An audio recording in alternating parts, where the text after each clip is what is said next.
Number 2। यात्रीगण कृपया ध्यान दीजिए, गाड़ी संख्या 1452 Ambala Cantt Delhi express Ambala Cantt junction से चलकर सहारनपुर मेरठ कैंट गाजियाबाद के रास्ते दिल्ली को जाने वाली गाड़ी कुछ ही समय में प्लेटफॉर्म नंबर 2 पर आ रही है। May I have your attention please? Train number 1452 Ambala Cant Delhi Express from Ambala Cant Junction to Delhi via Saharanpur Ghaziabad is arriving on platform number 2.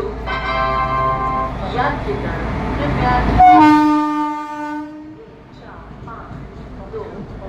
Ambala Cantt Delhi express Ambala Cantt junction से चलकर सहारनपुर मेरठ गाजियाबाद के रास्ते दिल्ली को जाने वाली गाड़ी कुछ ही समय में प्लेटफॉर्म नंबर 2 पर आ रही है। May I have your attention please? Train number 1452 Ambala Cant Delhi Express from Ambala Cant Junction to Delhi via Saharanpur Meerut Cant Ghaziabad is arriving on platform number 2.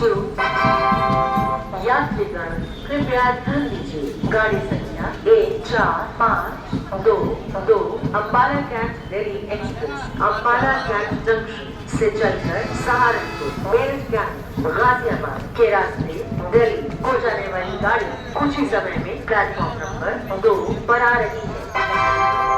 May I have your attention?